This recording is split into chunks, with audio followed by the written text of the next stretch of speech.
खूप खूप धन्यवाद प्रभूजी. आणि सर्व आमचे जे श्रोते भक्त आहेत, तरुण मंडळी आहेत, बाळ गोपाळ आहेत, सगळ्यांचे पण खूप मनःपूर्वक आभार की आपण सर्व दर रविवारी एकत्र येता आणि विविध थोर व्यक्तिमत्वांबद्दल चर्चा करता. आणि सर्व आयोजकांचे खूप खूप धन्यवाद की आज मला एक संधी दिली एका खूप श्रेष्ठ अशा व्यक्तिमत्वावर बोलण्यासाठी. आणि हे असं व्यक्तिमत्व आहे जे साधारणतः थोर व्यक्तिमत्वांच्या यादीत यांचं कदाचित नाव येणार नाही. म्हणून श्रेष्ठ व्यक्तिमत्व कोण आहेत जे केवळ प्रसिद्ध आहेत, जे ज्यांचं केवळ नाव गाजलेलं आहे, की श्रेष्ठ व्यक्तिमत्व ते आहेत जे त्यांच्या गुणांमुळे, त्यांच्या व्यक्तिमत्वामुळे, त्यांच्या विचारांमुळे श्रेष्ठ आहेत, पण कदाचित या जगाच्या नियमांमध्ये ते कधी बसले नाही.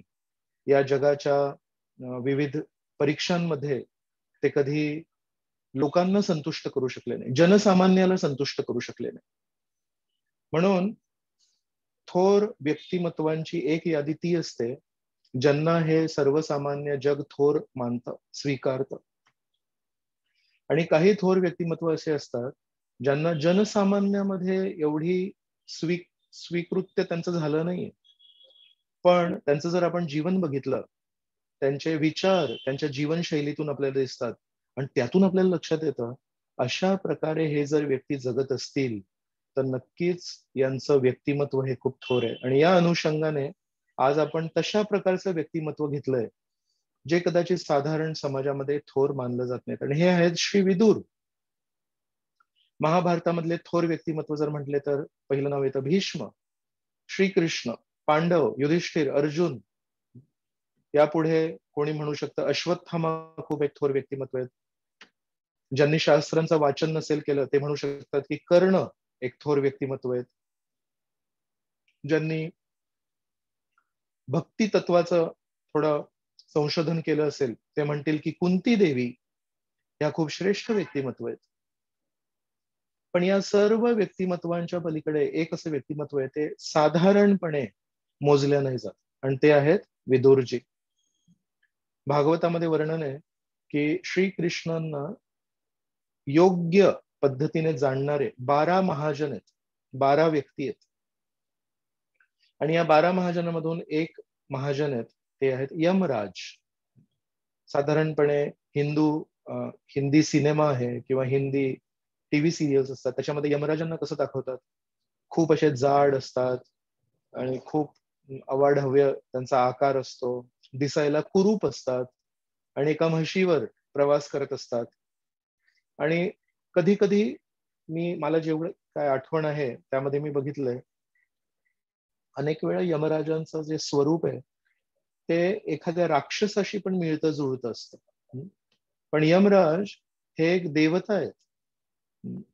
जसं प्रत्येक जिल्ह्याचे एक दंडाधिकारी असतात, त्याला साधारण बोली भाषेमध्ये म्हणतात कलेक्टर, पण त्याचं ऍक्च्युअल नाव काय माहितीये, डिस्ट्रिक्ट मॅजिस्ट्रेट. तर ते जे व्यक्ती आहेत ते त्या जिल्ह्याचे न्याय व्यवस्था आणि सर्व नियमांचं पालन होतंय की नाही या कारणासाठी शासनाने नेमलेले त्या शासनाचे प्रतिनिधी आहेत. तर त्यांचं अधिकृत नाव काय माहितीये, कलेक्टरचं दंडाधिकारी. म्हणजे दंड देणारे ते अधिकारी आहेत, ते योग्य न्याय व्यवस्था सर्व नियमांचं पालन योग्य होतंय की नाही हे बघणारे व्यक्ती आहेत विदुर. तशाच प्रकारे या पूर्ण ब्रह्मांडाच्या स्तरावर आपण बघू शकतो की यमराज असे व्यक्ती आहेत जे न्याय व्यवस्था बघतात आणि परमेश्वराने जे काही नियम आखून दिलेत योग्य अयोग्य, त्या योग्य अयोग्य अनुसार कोणाला काही शिक्षा मिळावी आणि कोणा व्यक्तीला काहीतरी एक आपण छान पुरस्कार द्यावा अशा हिशोबाने पुण्य आणि पाप या दृष्टीने ते विभाजन करतात. आणि त्यानुसार कोणाला पुरस्कार देतात, स्वर्ग लोकांमध्ये वास्तव्य देतात तर तो पुरस्कार झाला, आणि जे चुकीची वर्तणूक करतात त्यांना दंड देतात. म्हणून तुम्हाला एक जस्ट प्रश्न विचारतो मी की कधी कोर्टामध्ये कोणी वकिलांना बघितलं असेल किंवा कोर्टातल्या कधी कोणी न्यायाधीशांना बघितलं असेल, तर न्यायाधीश आणि वकील यांचा संबंध केवळ गुन्हेगारांशी येतो किंवा खोटे ज्यांच्यावर आरोप केले त्यांच्याशी येतो. पण साधारणतः आपण म्हणू शकतो की आरोप, गुन्हे, मर्डर, चोरी, लूटमार अशा सगळ्या तत्वांशी न्यायाधीशांचा आणि वकिलांचा संबंध येतो. आता तुमच्यातून जी मुलं हे ऐकतायत त्यांना मी प्रश्न विचारतोय, असा काही नियम आहे का की सर्व न्यायाधीश, कारण हे अशा प्रकारच्या चोरांशी आणि चुकीची वागणूक करणाऱ्या लोकांशी संबंध येतोय, तर ते कुरूप आहेत दिसायला किंवा दिसायला असे राक्षसासारखे आहेत, काळा रंग आहे शरीराचा वगैरे, असं काही जरुरी आहे? सर्व वकील, कधी तुम्ही कुठल्या एका वकिलाला ओळखत असाल तर दिसायला एकदम कुरूप, दिसायला एकदम राक्षसासारखे, असं काही नियम आहे का? कोणी सांगेल मला?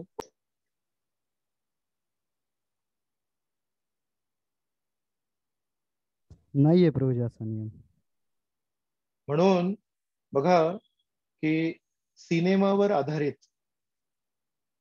आणि टीव्ही सिरियलवर आधारित जेव्हा आपण शास्त्र समजण्याचा प्रयत्न करतो, आपली किती दिशाभूल होण्याची एक समस्या उत्पन्न होते. तर म्हणून आपण महाभारत टेलिव्हिजन सिरियल जरी बघितली किंवा महाभारत, मी असं ऐकलं की नवीन एक आता सिनेमा पण येणार आहे. जर खरोखर आपल्याला श्रीकृष्णांप्रती आस्था आपल्या हृदयामध्ये टिकवून ठेवायची असेल, तर माझी एक नम्र विनंती आहे तुम्हा सर्वांना, या अशा सर्व आर्थिक प्रवृत्तीने निर्माण केलेल्या सर्व सिनेमांचा आपण निषेध केला पाहिजे.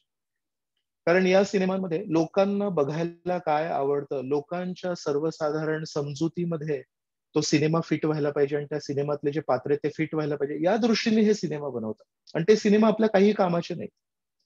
आणि म्हणून बाळ गोपाळ समिती प्रती मी खूप खूप आभारी आहे की कथा थोरांच्या या मालिकेमध्ये केवळ सभ्य समाजातले जे थोर व्यक्तिमत्व आहे त्यांचंच त्यांनी केवळ एक यादी नाही बनवली आहे, पण आपल्या पौराणिक इतिहासामधून पण व्यक्तींची नावं त्यांनी घेतली, कारण ते पण थोर व्यक्तिमत्व आहे. आणि सद्य समाजातले जे कोणी थोर व्यक्तिमत्व आहेत त्यांच्याबद्दल चुकीची माहिती जर कोणी सिनेमाद्वारे, मासिकाद्वारे, कादंबरीद्वारे प्रकाशित केली, माहितीये काय होईल? एक खटला चालेल, कोर्टामध्ये एक केस दाखल होणार, अहो आमचा जन्म इथे झालाय आणि अशा प्रकारे झालाय आणि तुम्ही आमच्याबद्दल हे काय पुस्तकात छापलंय. म्हणून आजच्या जीवनातले जे थोर व्यक्तिमत्व आहेत त्यांच्याबद्दल कधीही काहीही माहिती सिनेमामध्ये किंवा टीव्ही सिरियल मध्ये दाखवताना आजचे जे सिनेमाचे दिग्दर्शक आहेत 10 वेळा संशोधन करतात आणि निश्चित करतात की आपण जे दाखवतोय ते खरं दाखवतोय. पण विदुरांबद्दल जर काही दाखवायचं असेल, श्रीकृष्णांबद्दल काही दाखवायचं असेल, युधिष्ठिराबद्दल काही दाखवायचं असेल, अर्जुनाबद्दल काही दाखवायचं असेल, आज अर्जुनाचं प्रतिनिधित्व करणारे कोणीही वकील नाहीयेत. आज श्रीकृष्णांचं प्रतिनिधित्व करणारे कोणीही वकील नाहीयेत.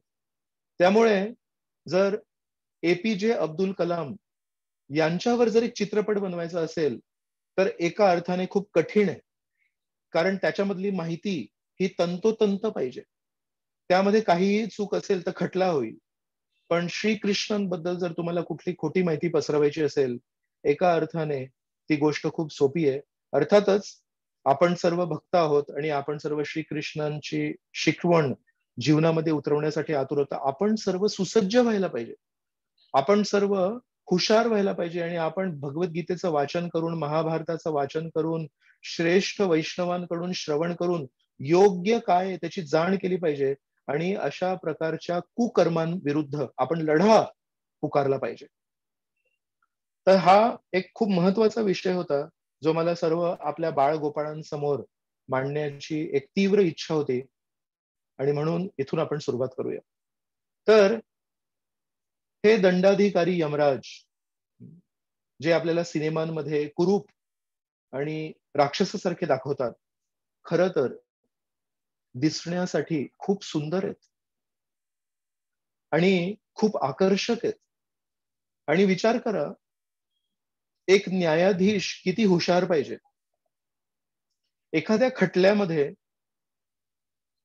कोणावर खोटा आरोप केलाय, कोणी खरं चुकीचं कृत्य केलंय, कोणाला किती प्रमाणामध्ये आपण शिक्षा दिली पाहिजे हे जाणण्यासाठी आपला जो लॉ आहे, न्याय पुस्तिका आहे, ते किती छान माहिती पाहिजे आपल्याला.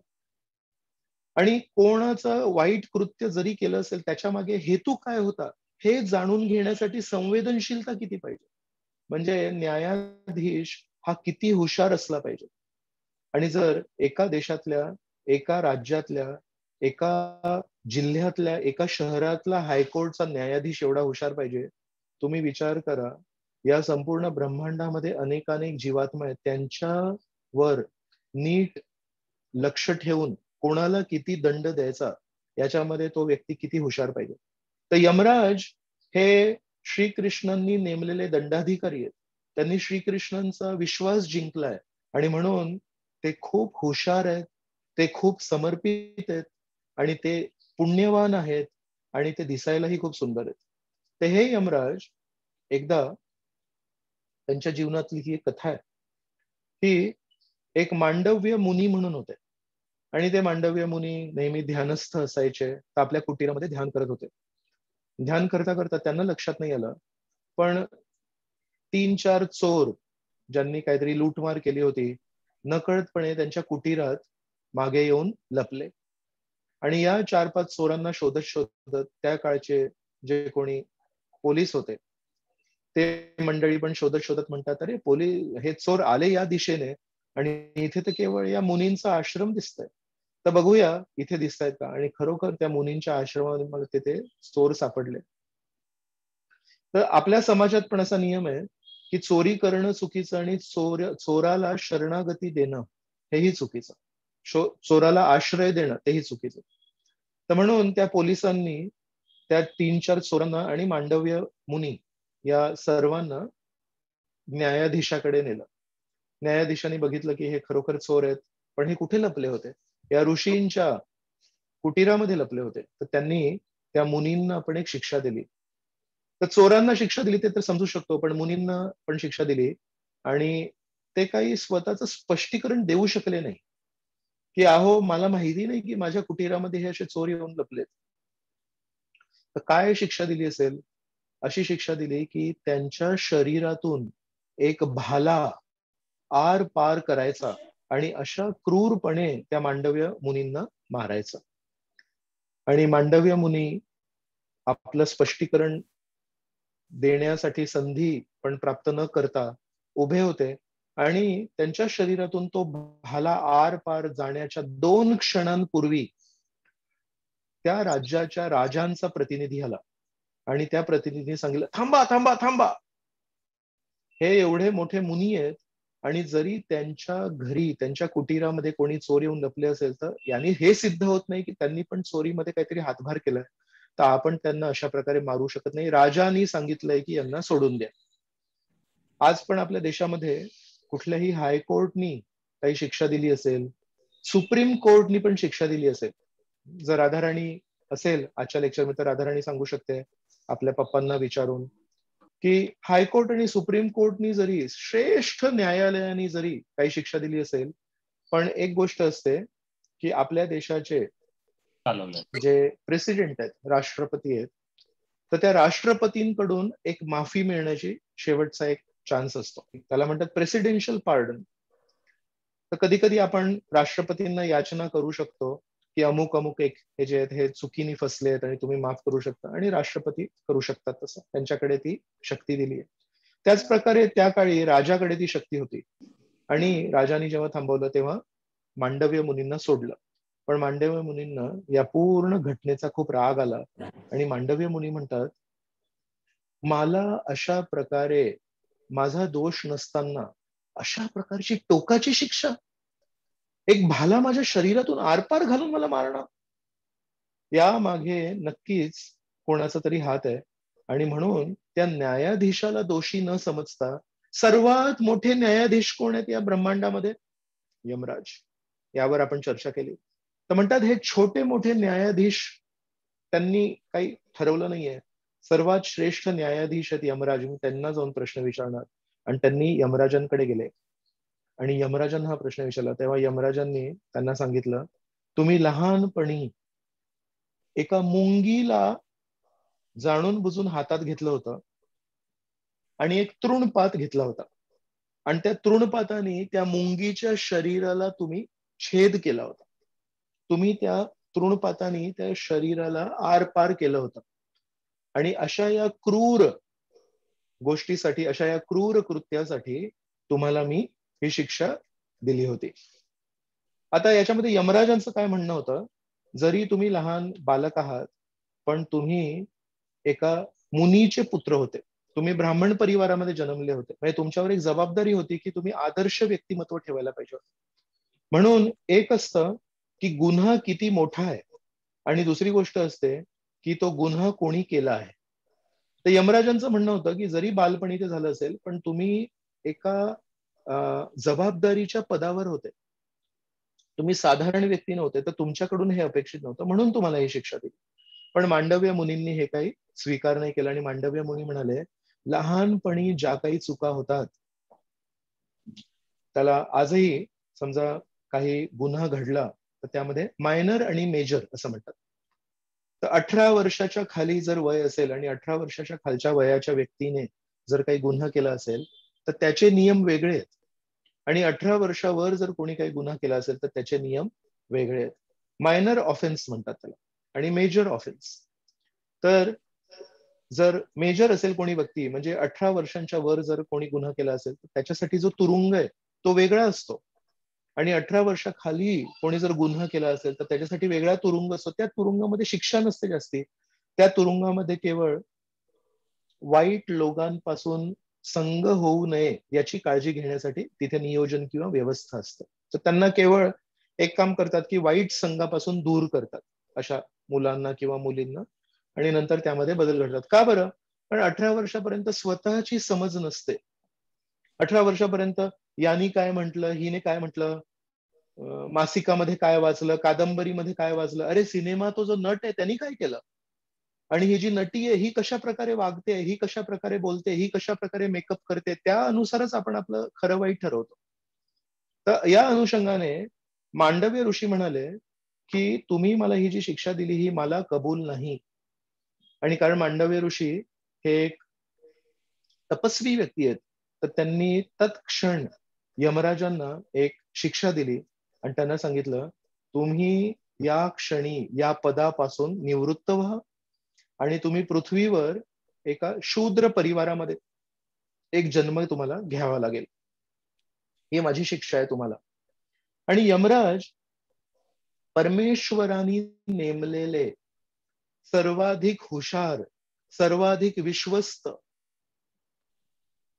सर्वाधिक संवेदनशील पदावर बसणारे व्यक्ती, त्यांच्या वर कोणी नाही, केवळ श्रीकृष्ण परमेश्वर, आणि त्या परमेश्वराने त्यांना त्या पदावर लिहिलंय, आणि त्यांनी योग्य त्यांच्या दृष्टीने त्यांना शिक्षा दिली आहे, आणि त्या मुनींनी ती शिक्षा स्वीकार करणं सोडून यमराजांना पुन्हा एक परत फेड म्हणून एक शाप दिला. याच्यावर यमराजांनी काय प्रतिसाद दिला असेल? जर आपण साधारण दृष्टिकोनाने बघितलं तर आपण म्हणू, प्रभूजी, नक्कीच यमराजांनी त्यांना अजून दंड दिला असेल. अरे, एक शिक्षा दिली तुला आणि तुला लक्षात नाही आलं, तुला आता शिकवतो, चांगली मजा शिकवतो तुला, तुला तर अजून जास्ती शिक्षा, पकडा याला आणि याला टाका या ऋषी मुनींना. यमराजांनी नम्रपणे ती शिक्षा स्वीकारली आणि म्हणाले, जर मी तुमचं हृदय दुखवलं असेल, आणि जरी परमेश्वर मला श्रेष्ठ समजतायत, परमेश्वरांचा माझ्यावर विश्वास आहे, पण जर तुम्हाला असं वाटत असेल की मी चूक केली आहे, तर मी तुमचा न्याय स्वीकारतो. न्यायाधीशाने एका चोराचा उलटा आरोप, असं म्हणू शकतो आपण, तो स्वीकारला, आणि अशा प्रकारे हे श्रेष्ठ, विश्वस्त, संवेदनशील, हुशार यमराज, जे परमेश्वराला जाणणारे 12 महाजनांमधून एक महाजन आहेत, हे एका मुनीच्या शापाद्वारे ग्रस्त होऊन विदुराच्या जन्मामध्ये जन्म झाला त्यांचा. आणि थोडक्यात सांगायचं तर महाभारतामध्ये आपण बघतो की 3 भाऊ होते. सर्वात मोठे भाऊ होते धृतराष्ट्र, त्यांचा लहान भाऊ पांडू, आणि त्यांचा लहान भाऊ विदुर. पण विदुर हे क्षत्रिय आईकडून जन्मले नव्हते. विदुर हे एका त्या राणीच्या एका दासीकडून जन्मले होते, म्हणून त्यांना दासीपुत्र म्हटलं होतं. तर एकेकाळी असे नियम होते की दासीपुत्रांना, कारण ते त्या व्यक्तीकडून जन्मले, तर त्यांना मान सन्मान मिळतो, पण त्यांना तशा प्रकारचा अधिकार नाही मिळत. म्हणजे ते राजा नाही होऊ शकत, पण त्यांना राहण्याचं वगैरे सगळ्या सोयी सुविधा या राज्यकोशातून होतात. आणि कारण ते संवेदनशील आहेत, आणि कारण ते हुशार आहेत, आणि कारण ते परमेश्वराला जाणणारे एक खूप विश्वासू व्यक्ती आहेत, तर या जन्मात पण परमेश्वराने त्यांचा तो चांगुलपणा बघून, त्यांची ती नम्रता बघून, त्यांचे हे सर्व गुण टिकवून ठेवले. तर जरी दासी पुत्र म्हणून जन्मले, अत्यंत हुशार, अत्यंत संवेदनशील आणि परमेश्वराला जाणणारे, आणि परमेश्वराच्या भक्तांप्रती नेहमी आपुलकीची भावना ठेवणारे हे विदुर आहेत. तर एक जन्म त्यांनी या पृथ्वीवर घालवला यमराजांनी, पण कधी त्याचा बाऊ नाही केला, कधीही वाईट नाही मानलं, आणि म्हणाले की यातून पण परमेश्वर काहीतरी मला शिकवतील. याच्यातून आपण किती सुंदर शिकवण शिकू शकतो. आपलं पद किती मोठं आहे त्याला महत्व नाही, आपल्या हातामध्ये शक्ती किती आहे त्याला महत्व नाही, पण आपण आपल्या जीवनामध्ये आपल्याकडून थोडी जरी छोटी जरी चूक झाली असेल, ती जेव्हा आपण नम्रपणे स्वीकारतो की हो, मला असं वाटलं नाही की ही चूक झाली, मी माझ्या दृष्टीने बरोबर होतो, पण जर तुम्हाला वाटत असेल की मी चूक केली आहे, तर मी स्वीकारायला तयार आहे. म्हणून कधी कधी आपल्याला असं वाटतं की आपण जेवढे मोठे होतो, तेवढे आपण चूक करण्यापासून मुक्त होतो.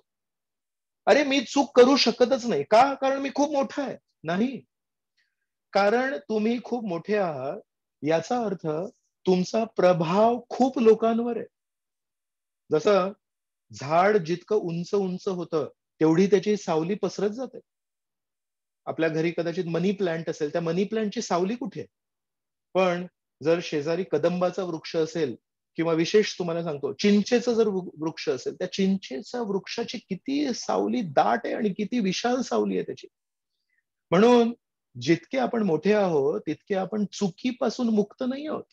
जितके आपण मोठे आहोत, तितके आपण लहान लहान चुकींबद्दल आपल्या विचारलेल्या प्रश्नाला उत्तर देण्यासाठी जबाबदार आहोत. कारण आपली सावली खूप पसरली आहे, आणि या खूप पसरलेल्या सावलीमध्ये अनेक लोक आहेत, आणि अनेक लोक त्या सावलीमध्ये का आलेत? कारण त्यांना असं वाटतंय की इथे दाट सावली आहे चिंचेच्या झाडाची. पण आपल्यामध्ये जर काही छिद्र असतील, तर त्या दाट सावलीमध्ये गारवा शोधणाऱ्या व्यक्तींना ऊन लागू शकतं. आणि जर ऊन लागतंय, आणि जर त्यांनी त्या वृक्षाला विचारलं, अरे, आम्ही तर सावली शोधत आलो, आणि या सावलीत येऊनही आम्हाला ऊन लागतंय, तर तेव्हा त्या चिंचेच्या वृक्षाने त्यांना नाही म्हणायला पाहिजे, तुम्हाला सांगितलं कोणी होतं चिंचेच्या वृक्षाखाली येण्यासाठी? त्यांनी म्हणायला पाहिजे, सॉरी, मी माझी सावली पसरवायचा पूर्ण प्रयत्न केला, पण तरी पण नकळतपणे असं दिसतंय की माझ्यामध्ये काही छिद्र आहेत, आणि त्या छिद्राद्वारे तुमच्यावर ऊन पडतंय. माझ्याकडून चूक झाली, कृपया मला माफ करा. ही एक गोष्ट आपण शिकतो. दुसरी गोष्ट अजून एक आपण शिकतो, मांडव्य मुनीच्या दृष्टिकोनातून आपण एक शिकतो, लहानपणी नकळतपणे आपल्या जीवनात आपल्याकडून जर काही चुका झाल्या असतील, त्याला काही मोठा बाऊ करू नये. चूक म्हणजे काय माहितीये, किंवा जाणून बुजून केलेली चूक म्हणजे काय माहितीये, जेव्हा आपण आयोजन करतो, मला आता असं असं करायचंय, आणि कोणतरी आपल्याला सांगतो, अरे असं नको करू, हे चांगलं नाहीये आपल्यासाठी. कोणाला कळलं तर काय म्हणेल, अरे सोड रे, आपण असं छान नियोजन करूया की कोणाला कळणार नाही, आणि आपण बरोबर आपल्या मनात आलाय तसा चुकीचा विचार करूया. याला चूक म्हणतात. पण चुकीने जेव्हा चूक होते, नकळतपणे चूक होते, किंवा कधी कधी आपल्याला कोणतरी दुसरा व्यक्ती फसवतो, कोणतरी दुसरा व्यक्ती आपल्याला फसवून आपल्यावर काहीतरी चुकीची काहीतरी गोष्ट करतो, अशा चुकांसाठी आपण सर्वांनी कधीही स्वतःला जबाबदार नाही समजायला पाहिजे. विशेष म्हणजे बालगोपाळांनी तरी कधी समजायला नाही पाहिजे. कधी कधी आपले मित्र, कधी कधी आपल्या मैत्रिणी, कधी कधी आपल्या आजूबाजूचे लोक आपल्याला फसवू शकतात, आणि फसवणाऱ्या व्यक्तीची चूक आहे, कारण तो आपल्याला फसवतोय, पण आपण फसलो ही आपली चूक नाहीये, कारण आपण त्याच्यावर विश्वास ठेवला. इतरांवर विश्वास ठेवणे ही कधीही चूक नसू शकते. इतरांवर श्रद्धा ठेवणे ही कधीही चूक नसू शकते, पण ठेवलेल्या श्रद्धाचा भंग करणे, ही सर्वात मोठी चूक आहे. ठेवलेल्या विश्वासाचा विश्वासघात करणे ही सर्वात मोठी चूक आहे. म्हणून सर्व बाळगोपाळांनो, तुम्ही जे ऐकताय, तुम्हाला मी एक गोष्ट सांगतो की तुमच्यावर जेव्हा कोणी विश्वास ठेवतोय त्या विश्वासाला पात्र ठरा. तुमच्यावर जर कोणी श्रद्धा ठेवतोय तर त्या श्रद्धेला तुम्ही पात्र ठरा. पण तुम्ही जर कोणावर विश्वास ठेवला असेल, तुम्ही जर कोणावर श्रद्धा ठेवली असेल आणि त्या व्यक्तीने तुमचा विश्वास तोडला, त्या व्यक्तीने तुमची श्रद्धा मोडली, त्या त्या देवाणघेवाणामध्ये कधी तुमची चूक समजू नका. आणि जर तुमच्या जीवनामध्ये अशा काही घटना असतील ज्यात तुम्ही म्हणताय की मी फसलो, मला या व्यक्तीने फसवलं आणि मी हे कोणाला सांगू पण शकत नाही, तर माझी एक नम्र विनंती आहे तुम्हाला, कोणतरी विश्वासू व्यक्ती शोधा, ज्या व्यक्तीला तुम्ही जाऊन हे सांगू शकता की मी जेव्हा 5वीत होतो तेव्हा एकदा परीक्षेमध्ये चीटिंग करण्यासाठी मला एका मित्राने फसवलं. मला माहिती नव्हतं की त्याला चीटिंग करायचं आणि मी फसलो त्याच्यामध्ये. आणि मला आजही ते दुःख आहे, आजही मला ती खंत वाटते की मी असे चुकीचं कार्य केलं.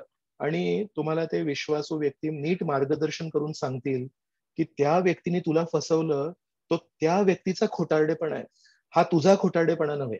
तर ह्या 2 शिकवणी आपण यमराजांकडून शिकू शकतो. आणि हे यमराज विदुराच्या रूपात संपूर्ण जीवन काय करत होते माहितीये? 2 गोष्टी करत होते. श्रीकृष्ण भगवद्गीतेच्या 4थ्या अध्यायामध्ये म्हणतात, मी या जगामध्ये का येतो? तर काय म्हणतात येतात? तर म्हणतात, परित्राणाय साधूनां विनाशाय च दुष्कृतां धर्म संस्थापनार्थाय संभवामी युगे युगे. म्हणतात 2 गोष्टींसाठी येतो. महाराष्ट्र पोलीस विभाग आहे. महाराष्ट्र पोलीस विभागाचा एक वाक्य आहे. प्रत्येक पोलीस स्टेशन समोर त्यांचा तो चिन्ह असतो आणि त्या चिन्हावर 2 वाक्य लिहिलेले आहेत. पुढच्या वेळेस जेव्हा पोलीस स्टेशनच्या शेजारून जाल तेव्हा तिथे वाचू शकता, सदरक्षणाय खलनिग्रहणाय. तर हे सदरक्षणाय आणि खलनिग्रहणाय हे कुठून आलं माहितीये? भागवताच्या 11व्या स्कंधामध्ये श्रीकृष्ण आणि उद्धवाचा संवाद आहे. आणि त्यामध्ये उद्धव हे श्रीकृष्णांना म्हणतात, हे श्रीकृष्ण, तुम्ही या जगामध्ये येता 2 कार्यांसाठी, सदरक्षणाय, परित्राणाय साधूनाम आणि खल निग्रहणाय विनाशायच दुष्कृतम. तर विदुर, कारण हे वैष्णव आहेत, श्रीकृष्णांचे भक्त आहेत, त्यांचा दृष्टिकोन, त्यांचं बोलणं, त्यांचं वागणं हे नेहमी श्रीकृष्णांच्या विचारांना अनुसरून असणं. तर विदुरांच्या हातामध्ये श्रीकृष्णांचं सुदर्शन चक्र नाही, विदुरांच्या हातामध्ये श्रीकृष्णांचं शारंग धनुष नाहीये, पण विदुरांच्या मनामध्ये श्रीकृष्णांच्या शिकवणी आहेत ना. तर म्हणून विदुरांनी काय केलं, संपूर्ण जीवनामध्ये जे चुकीची वागणूक करणारे लोक होते त्यांना नेहमी थांबवण्याचा प्रयत्न केला, खलनिग्रहण आहे. आणि जे चांगले लोक होते त्यांना नेहमी रक्षण करण्याचा त्यांनी प्रयत्न केला.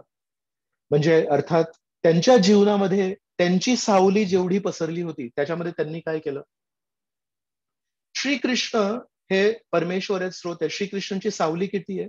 श्रीकृष्णांची सावली आध्यात्मिक जगतावर आहे, श्रीकृष्णांची सावली भौतिक जगावर आहे. आणि भौतिक जगामध्ये अनंत कोटी ब्रह्मांड आहेत, त्या सर्व ब्रह्मांडावर त्यांची सावली आहे. आणि एखाद्या जीवात्म्याची सावली किती असते? एखाद्या जीवात्म्याची सावली श्रीकृष्णांसारखी नसणार, पण सावलीचे गुणधर्म तेच आहे. ती श्रीकृष्णांची सावली असू दे की ती एका जीवात्म्याची सावली असू दे. म्हणून विदुरांनी त्यांची सावली कितपत आहे तेवढी त्यांनी सदरक्षणाय आणि खलनिग्रहणाय केला. तर नेहमी धृतराष्ट्राला थांबवण्याचा प्रयत्न केला. जेव्हा दुर्योधनाचा जन्म झाला तेव्हा काही गाढव खूप जोरजोरात आवाज करत होते आणि त्या चिन्हांना बघून विदुराने नम्रपणे, ट्रान्सपरंट, पारदर्शकपणे धृतराष्ट्राला सांगितलं, हे धृतराष्ट्र, तू माझा भाऊ आहेस आणि म्हणून तुला मदत करणं हे माझं परम कर्तव्य आहे.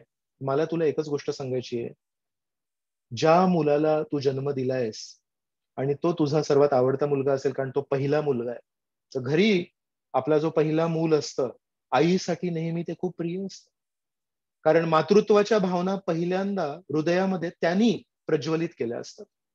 वडिलांसाठी वडील काळजी देतात, पण मुलगा ते काळजी स्वीकारतो किंवा मुलगी ती काळजी स्वीकारते. तर पहिल्यांदा कोणतरी एकदम अशा निर्भरतेच्या भावनेने जेव्हा वडिलांकडे बघतात, तर त्या मुला किंवा त्या मुलीकडे एक विशेष आकर्षण असतं. तर म्हणतात की दुर्योधन तुमचे सर्व ज्येष्ठ पुत्र आहेत आणि कदाचित तुम्हाला त्यांच्याप्रती विशेष प्रेम आहे, पण मला एक सांगावं असं वाटतंय, या मुलाला तुम्ही पालन पोषण करू नका, कारण हा तुमच्या पूर्ण कुळाचा विध्वंस करू शकतो. याला मारूही नका.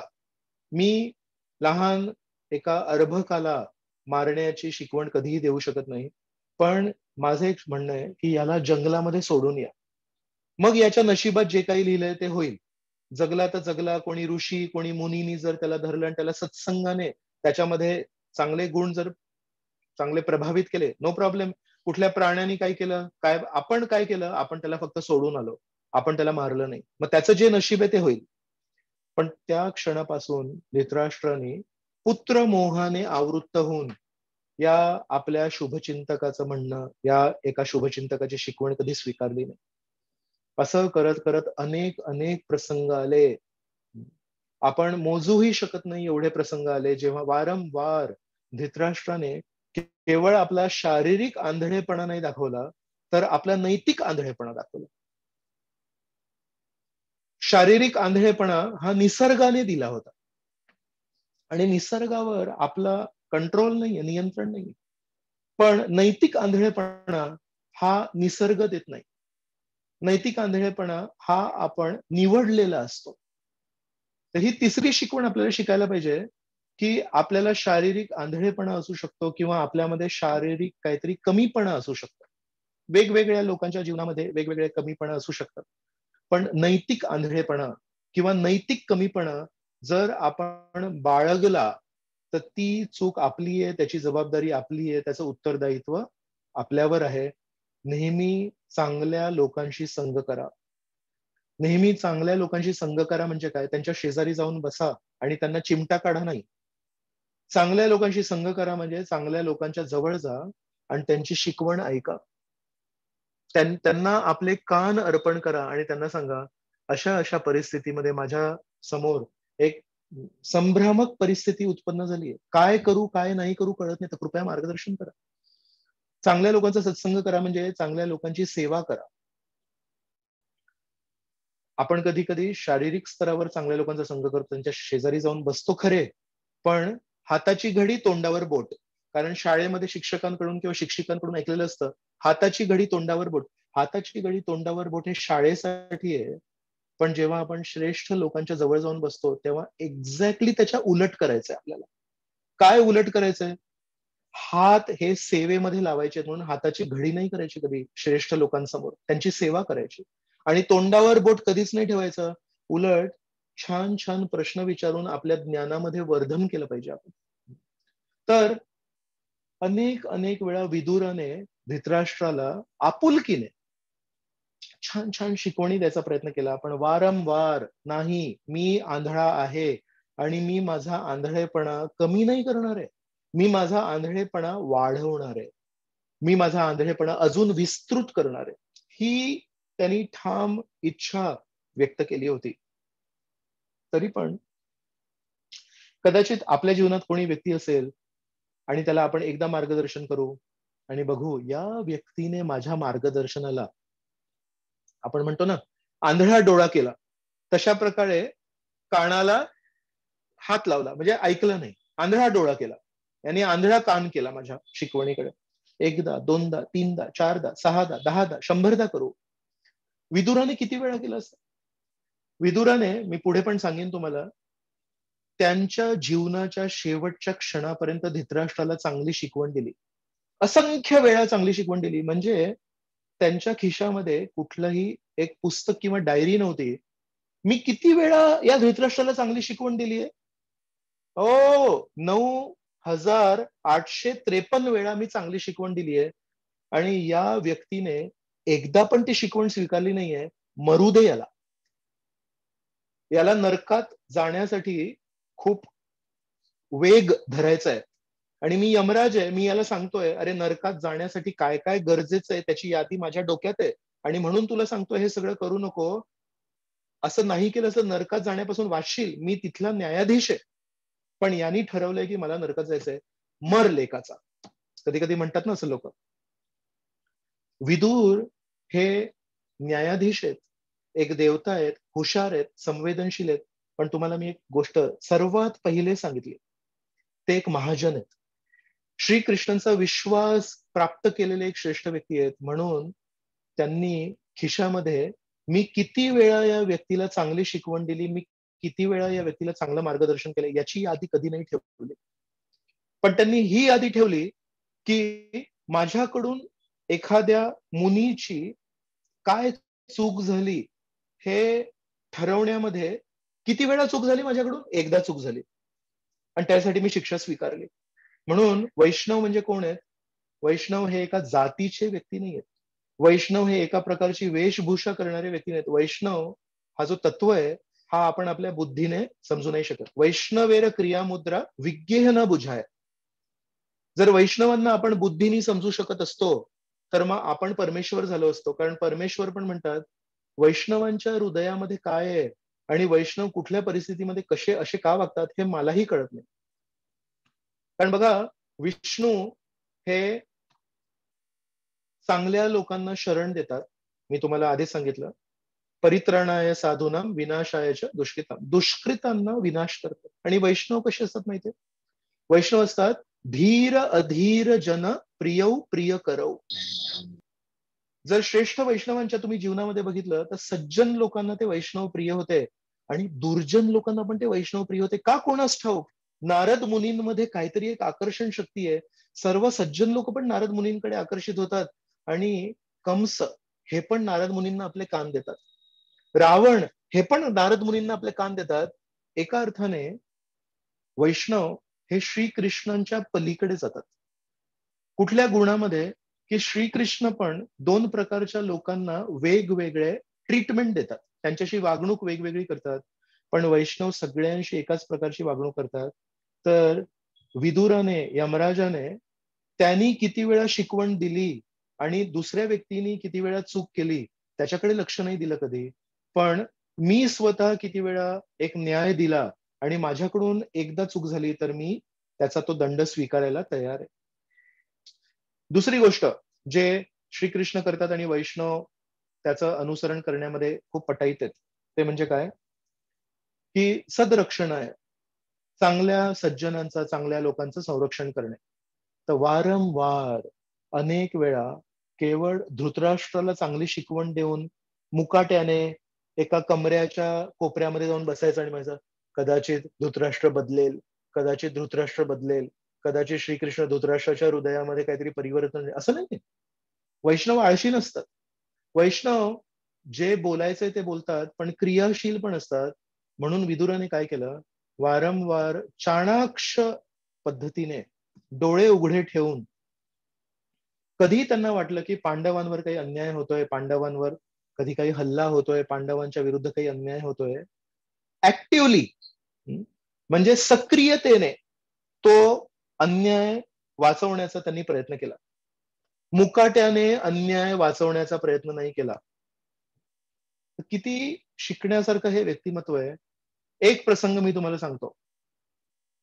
वारंवार मारण्याचा प्रयत्न केल्यानंतर जेव्हा कौरव हे निष्फळ ठरत होते तेव्हा मग दुष्ट धृतराष्ट्राने काय केलं असेल विचार करा. त्यांना सांगितलं एक ना वारणावट नावाची एक जागा आहे आणि थोडं पर्वतांच्या जवळ आहे. तर जसं काही लोक सुट्टीसाठी महाबळेश्वरला वगैरे जातात तशा प्रकारचा त्यांनी एक प्रपोजल, एक प्रस्ताव पांडवांसमोर ठेवला आणि म्हणतात अरे एका वर्षासाठी थोडं हिल स्टेशनला जाऊन या, एका वर्षासाठी थोडं फिरून या वारणावटला, आणि काळजी करू नका मी तिथे छान तुमच्यासाठी महल बांधलाय. तर तिथे दुर्योधनाचा एक विश्वस्त व्यक्ती होता, त्याचं नाव होतं पुरोचन. आणि या पुरोचनाने अशा प्रकारचं एक महल बांधलं होतं ज्यामध्ये ज्वलनशील पदार्थ अत्याधिक प्रमाणामध्ये वापरले होते. जितके ज्वलनशील पदार्थ असतील ते सर्व आणि अत्याधिक प्रमाणामध्ये, म्हणजे त्या महलाला एक काडेपेटी जरी लावली काही मिनिटामध्ये पूर्ण उद्ध्वस्त होते. आणि तशा प्रकारे या 5 पांडवांना त्यांच्या आई सकट जाळून मारणार मी. म्हणून कधी कोणी टीव्ही सिरियल बघितली असेल, कधी कोणी सिनेमा बघितला असेल, त्याच्यामध्ये जर कोणाला अशा मनामध्ये काही चुकीच्या धारणा असतील की ऍक्च्युली धृतराष्ट्रासोबत पण खूप अन्याय झाला होता आणि धृतराष्ट्र बिचारा कुठे फसला आणि धृतराष्ट्र एकदम असा सोज्वळ सौम्य स्वभावाचा व्यक्ती आहे आणि तो बिचारा बघू शकत नव्हता म्हणून त्याच्या डोळ्यासमोर भरपूर अन्याय होता, तर त्यांच्यासाठी ही विशेष गोष्ट सांगतो. अशा प्रकारे आपल्या वहिनीला आणि आपल्या भावाच्या मुलांना, पुतण्यांना जिवंत अग्नीमध्ये भस्म करण्याची एक त्यांनी एक एक स्कीम बनवली. आणि हे सर्व जे बिचारे 5 पांडव आहेत त्यांचे वडील नाही, आईकडे बघतात, आई म्हणते बरोबर आहे, हे जे म्हणतात ते आपण स्वीकारूया. तर जायला निघाले वारणावटला.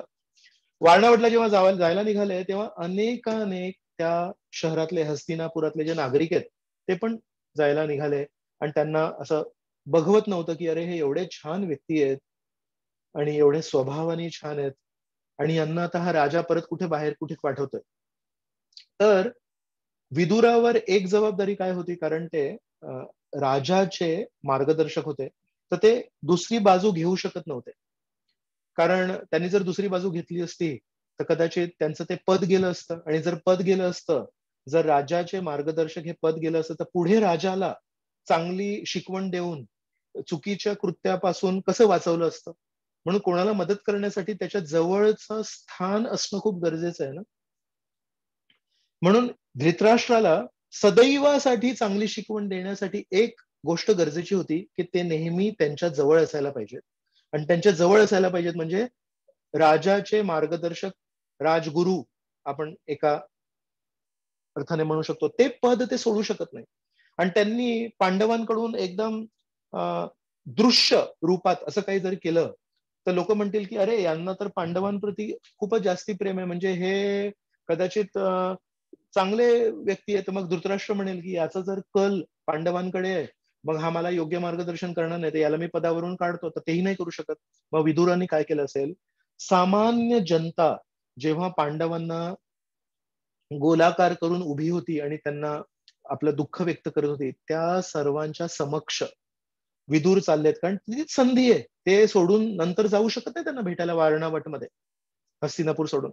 सर्वांच्या समक्ष कोड शब्दांमध्ये काय बोलले माहिती आहे, 2 गोष्टी बोलले. म्हणाले अग्नी ही आत्म्याला जाळू नाही शकत, पण अग्नी ही शरीराला जाळू शकते. आता तिथे उपस्थित सगळे जे नागरिक होते साधारण कोणालाच कळलं नाही की मध्येच आता हे विदूर येऊन काय बोलतायत म्हणून. अग्नी आत्म्याला नाही जाळू शकत पण शरीराला जाळू शकतो.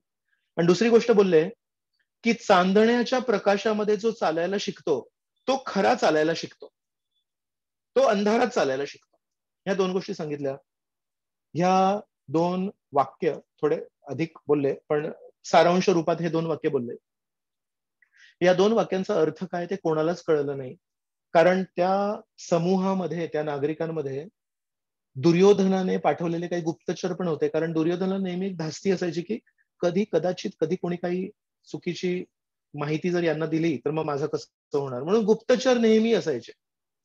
तर त्या गुप्तचरांना पण नाही कळायला पाहिजे, नागरिकांना पण नाही कळायला पाहिजे, पण इतकं पण कोड शब्द नाही बोलायला पाहिजे की युधिष्ठिराला पण नाही कळायला पाहिजे, युधिष्ठिराला कळायला पाहिजे.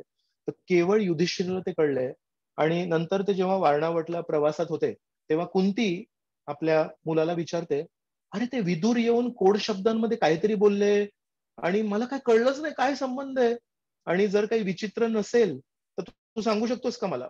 युधिष्ठिरने सांगितलं, मला कळलं आई, काळजी करू नकोस, त्यांनी आपल्याला खुणवलंय की आपल्याला अग्नीपासून त्रास होणार आहे. आणि दुसरी गोष्ट म्हणजे जर आपल्याला त्यातून सुटका करायची असेल तर आपल्याला अर्ध्या रात्री पळून जाण्यासाठी तयारी करायला लागेल, चांदण्यांच्या प्रकाशामध्ये पळून जाण्यासाठी तयारी करायला लागेल. तिथे वारणावटला पोहोचले, तिथे त्यांच्यासाठी लाक्षाग्रह निर्माण केला होता. आणि जसे ते लोक आतमध्ये पोहोचले तसेच त्यांनी बघितलं, भिंतींना थोडा स्पर्श करून बघितला, जमिनीला थोडं खोदून बघितलं. त्यांना 5 मिनिटांमध्ये लक्षात आलं ही पूर्ण सोय ऍक्च्युली जेव्हा मृतदेहाला अग्नी देतात ना, तशा प्रकारे जर स्मशानभूमीमध्ये कधी गेलात तर खाली लाकडं असतात, त्याच्यावर शव असतं आणि त्या शवावर पण लाकडं ठेवतात, म्हणजे पूर्णपणे ते शव जळलं पाहिजे म्हणून. तशाच प्रकारे यांच्यासाठी पूर्ण ती अंतिम संस्काराची सोय केली होती. खाली पण ज्वलनशील पदार्थ होते, आजूबाजूला ज्वलनशील पदार्थ होते, छत पण ज्वलनशील पदार्थ होती, म्हणजे तिथेच अंतिम संस्कार यांचे.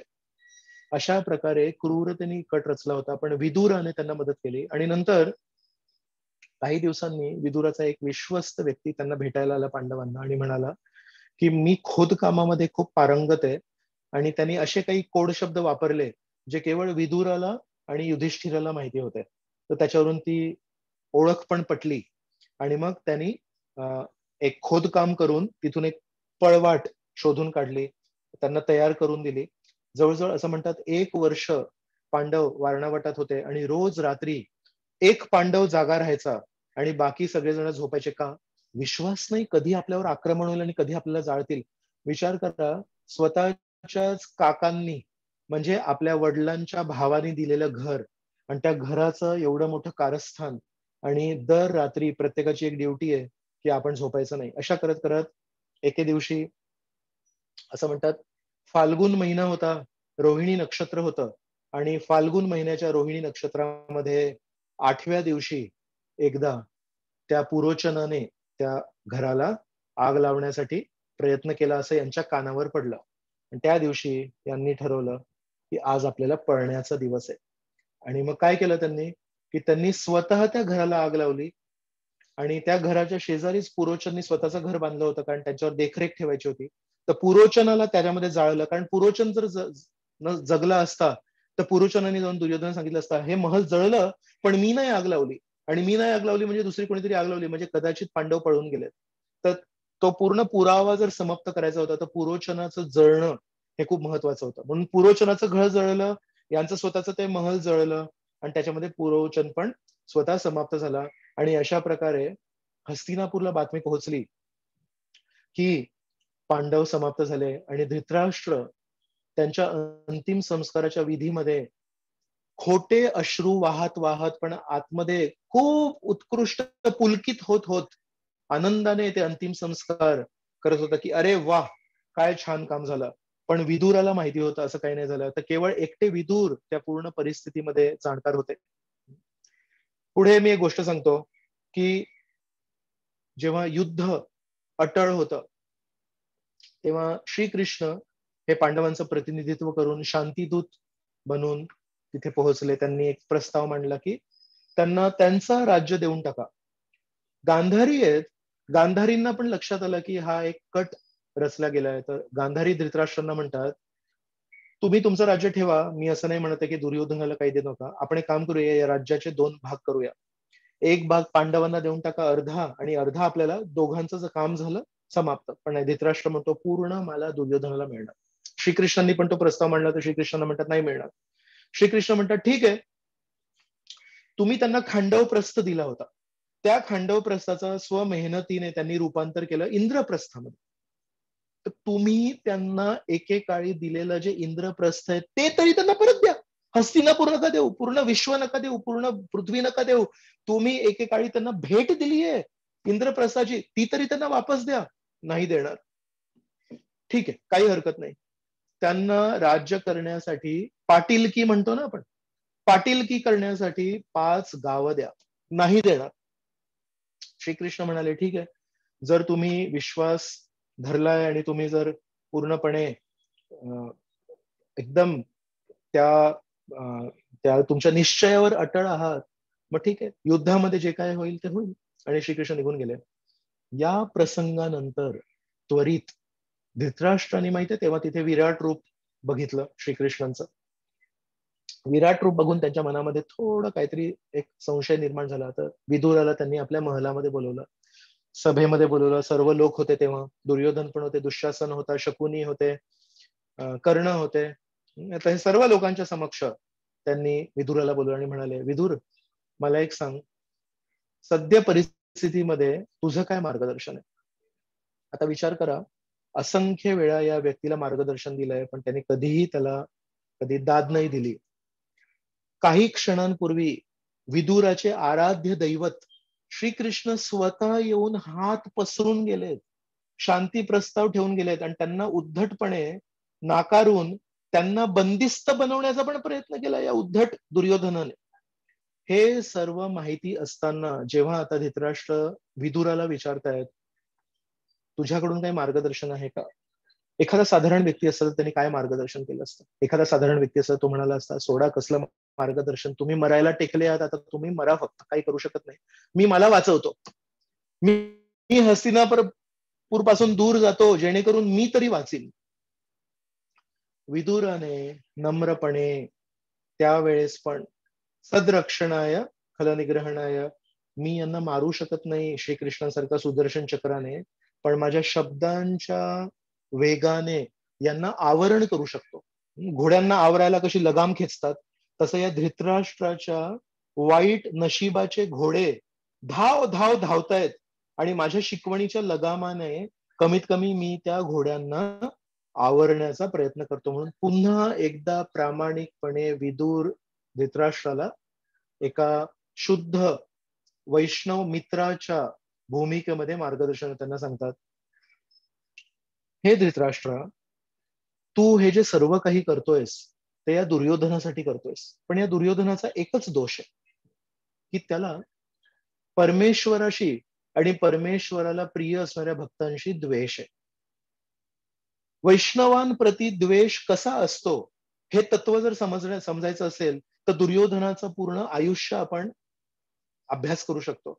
लहानपणापासून तारुण्यापर्यंत ते युद्धापर्यंत ते आपला ज्यांच्यावर द्वेष आहे त्यांच्या मुलांना कसं मारायचं इथपर्यंत. अभिमन्यूला कशा प्रकारे मारलं दुर्योधनाने. तर विदुर धृतराष्ट्राला म्हणताय, तुमचं ज्यावर प्रेम आहे आणि ज्याच्या प्रसन्नतेसाठी तुम्ही हे सर्व करताय तो व्यक्ती अपराध मूर्तिमंत रूप आहे. मला एक सांगा की मुलगा कशासाठी हवा असतो? तर संस्कृत भाषेमध्ये मुलाला अपत्य म्हणतात. देहापत्य कलत्रादिषु आत्मसंयेषु असत्स्वपी. दुसऱ्या स्कंदामध्ये पहिल्या अध्यायामध्ये खूप महत्वाचा हा श्लोक आहे की भोगी लोक आपल्या शरीराला आपले सैन्य समजतात, आपल्या पत्नीला आपलं सैन्य समजतात, आपल्या मुलांना आपलं सैन्य समजतात आणि वाटतं की जेव्हा काळ आपल्यावर आक्रमण करेल तेव्हा हे सर्व माझं सैन्य काळाविरुद्ध लढून मला वाचवेल. अशा प्रकारचा एक श्लोक आहे. तर अपत्य म्हणजे काय? जो आपल्या वडिलांना पतन होण्यापासून वाचवतो. अपत्य, पत्य. याचा अर्थ की जेव्हा वडील या जगातून निघून जातात तेव्हा त्यांच्या श्राद्धाची सर्व जी विधी आहेत ते मुलगा करतो. जगताना मुलगा आपल्या वडिलांना कधी काही सांगू शकत नाही ना. आपल्यापेक्षा मोठ्यांना आपण मार्गदर्शन कसं करू शकतो? नाही करू शकत. तर म्हणून मुलगा जरी बघत असेल की माझे वडील चुकीचं वागतायत, पण मुलगा आदराने आपल्या वडिलांना कधीही मार्गदर्शन नाही करू शकत. मग तो आपल्या वडिलांना पतन होण्यापासून कसं वाचवतो? की जे काही त्यांच्या नशिबात आहे त्यानुसार त्यांना पुढे जी काही गती मिळणार ते मिळणार आहे. पण मुलगा वडील या जगातून गेल्यानंतर न चुकता दरवर्षी पिंडदान करतो, श्राद्धविधी करतो. आणि त्या श्राद्धविधीमध्ये काय असतं माहितीये? भाताला शिजवतात आणि श्री विष्णू, श्री हरी, श्री नारायण यांना अर्पण करतात आणि तो विष्णू महाप्रसाद आपल्या पितरांना अर्पण करतात. याला म्हणतात पिंडदान, याला म्हणतात श्राद्ध. की माझ्या वडिलांनी जिवंत असताना किती वेळा विष्णू प्रसाद घेतला माहित नाही मला. जर वैष्णव नसतील तर माहित नाही आपल्याला, पण गेल्यानंतर माझ्या हातात आहे की ते किती वेळा विष्णू प्रसाद घेतील. आता दरवर्षी न चुकता मी श्राद्ध करणार, पिंडदान करणार आणि विष्णू प्रसाद परमेश्वराला प्रेमाने अर्पण करून माझ्या पितरांना अर्पण करणार. अशा प्रकारे मी त्यांचं पतन होण्यापासून वाचवणार. म्हणून मुलाला संस्कृतामध्ये म्हणतात अपत्य. का बरं? तर त्याच्याकडून ही अपेक्षा आहे, मी या जगातून गेल्यानंतर माझ्या प्रति तू पिंडदान कर म्हणून. तर विदुर म्हणतात, अरे धृतराष्ट्रा, तू याच्यासाठी हे सगळं करतोय आणि हा तुझा अपत्य आहे. तू या जगातून गेल्यावर हा पिंडदान करणार आहे का? कारण पिंडदानामध्ये विष्णूंना अर्पण करायला लागतं, विष्णूची पूजा करायला लागते आणि हा विष्णूंना उद्धटपणे बोलणारा व्यक्ती आहे. काही दिवसांपूर्वी जेव्हा श्रीकृष्ण शांती प्रस्ताव घेऊन आले होते तेव्हा त्यांनी ढोंगी म्हणून त्यांना बंदिस्त करण्याचा प्रयत्न केला. हा मुलगा विष्णूंप्रती द्वेष राखणार आहे, हा विष्णूंना पिंडदान नाही करणार. आणि जर हा विष्णूंना पिंडदान नाही करणार तर तुझं श्राद्ध नाही होणार, आणि तुझं जर श्राद्ध नाही होणार तर तुझ्या नशिबात काय लिहिलेलं आहे पुढे ते तूच विचार कर. म्हणून पहिली गोष्ट सांगतो तुला, या परमेश्वराप्रती द्वेष मूर्तिमंत असलेल्या या व्यक्तीला सर्वात आधी आपल्या वंशातून बाहेर काढ. त्याच्यानंतर तुझ्या वंशाचं भलं होईल. त्याच्यानंतर मला अनेक तुला शिकवणी द्यायच्या तुझ्या भल्यासाठी. पहिली शिकवण ही आहे. आणि ही शिकवण देण्यासाठी विचार करा, विदुराच्या मनामध्ये धृतराष्ट्राप्रती किती आपुलकीची भावना पाहिजे. कारण दुर्योधनाच्या समक्ष, कर्णाच्या समक्ष, शकुनीच्या समक्ष, दुःशासनाच्या समक्ष हे बोलण्यासाठी एक धैर्य लागतं, एक शौर्य लागतं. पण त्यांनी ते केलं आणि जे नको व्हायला पाहिजे होतं ते झालं. दुर्योधनाचा राग उफळून आला. दुर्योधनाचे गाल क्रोधाने भरून आले, डोळे लाल झाले आणि म्हणाला, या मी जोरात ओरडू शकत नाही कारण ते चांगलं नाही, तुम्ही सर्व सज्जन लोक आहात. पण कमी आवाजामध्ये ते काय बोलायचं सांगतो, या दासी पुत्राला इथे कोणी घेतलं? हा मूर्ख माणूस शत्रूचा गुप्तचर आहे. आपल्या परिवारात राहून आपल्या विरुद्ध कट रचत असतो आणि आपल्या ताटातलं खाऊन आपल्या विरुद्ध बोलतो. याला बाहेर हाकलून काढा. याला चाबकाने मारून काढा आणि केवळ याचे प्राण याच्या शरीरामध्ये ठेवा. असे क्रूर शब्द दुर्योधन संपूर्ण सभेमध्ये आपल्या वडिलांच्या समक्ष बोलले. आणि वडील काय म्हणाले? चुप बसले, एक शब्द बोलले नाही. विदुराने परिस्थिती बघितली. विदुर म्हणतात, धृतराष्ट्राला मी अनेक वेळा सांगितलंय, धृतराष्ट्र कमीत कमी ऐकून घ्यायचा, त्याच्यावर कधी अंमलबजावणी नाही केली. पण आज परिस्थिती काय झालीय? आज यांनी प्रतिसाद पण नाही दिला, चुप बसलाय. आणि त्याच्या या मुकेपणाचा फायदा करून दुर्योधनाने आज माझ्यावर संशय घेतला. जे सज्जन लोक असतात ना, त्यांना तुम्ही चोर म्हटलं तरी त्यांना राग येतो. प्रामाणिक आहेत. त्यांना म्हटलं तुम्ही खोटारडे आहात तरी त्यांना राग येतो. पण सगळ्यात जास्ती राग एखाद्या प्रामाणिक व्यक्तीला कधी येतो माहितीये? जेव्हा त्यांच्या निष्ठेवर प्रश्न उचलला जातो. जेव्हा त्यांना म्हणणार तुम्ही खोटं बोलले, तर ते म्हणणार असं नका म्हणू, मी कधी खोटं बोलत नाही आणि मला खूप वाईट वाटलं हे ऐकून. तर तो वाटणं वेगळं. पण जेव्हा त्यांच्या हेतूंबद्दल प्रश्न होतो, तुमचं मन काळं आहे, तुमचे हेतू चुकीचे आहेत, तुम्ही आमच्या बाजूनी बोलता पण तुमचं हृदय आमच्या विरुद्ध आहे. जेव्हा एखाद्याच्या निष्ठेवर प्रश्न उचलला जातो तेव्हा तो व्यक्ती उद्ध्वस्त होतो. जर तो सज्जन असेल तर त्याचा फक्त एकच प्रश्न असतो की तुम्ही माझ्या निष्ठेबद्दल बोलू नका. इतर काही चुका झाल्या असतील पण निष्ठेमध्ये, माझ्या हेतूमध्ये मी कधी चुकलो नाहीये. त्या दिवशी दासीपुत्र म्हणून विदुराच्या जन्मावर आक्षेप घेतला त्यांनी. तो विदुराने सहन केला. पण जेव्हा त्यांच्या निष्ठेवर आक्षेप घेतला की हा शत्रूचा गुप्तचर, आणि जसं मी तुम्हाला सांगितलं, विदुराने संपूर्ण जीवन आपल्या नोटबुक मध्ये कधी हे नव्हतं लिहिलं की माझ्या चांगल्या मार्गदर्शनांना यांनी कधी किती वेळा आंधळा डोळा केला. कारण त्याला माहितीये की ठीक आहे, प्रत्येकाच्या काही काही सीमा असतात, प्रत्येकाच्या काही काही मर्यादा असतात. पण ज्या क्षणी सर्वांच्या देखत, आपल्या वडिलांच्या देखत दुर्योधनाने त्यांच्या निष्ठेवर प्रश्न उचलला, विदुराने कोणाशीही काहीही न बोलता, त्यांच्याकडे एक धनुष्यबाण होता, त्या धनुष्यबाणाला त्यांनी त्या महलाच्या दरवाजावर ठेवले आणि तत्क्षण विदुर हस्तिनापूरला त्यागून तीर्थयात्रेला निघून गेले. तर विदुर असे श्रेष्ठ व्यक्ती आहेत जे कधीही आपल्या पदाप्रती आसक्त नव्हते आणि त्यांनी त्या पदावर राहून ज्यांनी त्यांना त्या पदावर ठेवलं त्यांना नेहमी चांगलं मार्गदर्शन करण्याचा पुरेपूर प्रामाणिक प्रयत्न केला. आणि जितकी त्यांना शक्यता होती तितकी या बिचाऱ्या पांडवांना, जसा एक पक्षी कधी कधी अंडी देतो ना, आणि त्या अंडी दिलेल्यानंतर त्यांच्यावर आपल्या पंखांची सावली ठेवतो, त्यांना ऊन नाही लागायला पाहिजे, पाऊस नाही लागायला पाहिजे, तो पक्षी कधी कधी भिजत असतो घरट्यामध्ये. तशाच प्रकारे पांडवांना छोटे पिल्ल समजून, पांडवांना छोटी अंडी समजून त्यांच्यावर नेहमी आपल्या पंखांची छाया ठेवून विदुराने त्यांची रक्षा केली. पण या क्षणी त्यांना लक्षात आलं की जर माझ्या निष्ठेवर कोणी प्रश्न उचललाय, याच्या पुढे मी जी शिकवण देणार, याच्या पुढे जे मार्गदर्शन देणार, ते कोण स्वीकारणार आहे? आणि त्यांना लक्षात आलं, मी माझं संपूर्ण आयुष्य या मूर्ख लोकांना मार्गदर्शन देण्यामध्ये घालवलं, पण यांना त्याची किंमत नाही. आणि आज जर धृतराष्ट्र आपल्या मुलाला पण काही बोलत नाहीये, तर मग मी माझं परमेश्वराप्रती असणारं कर्तव्य का सोडू?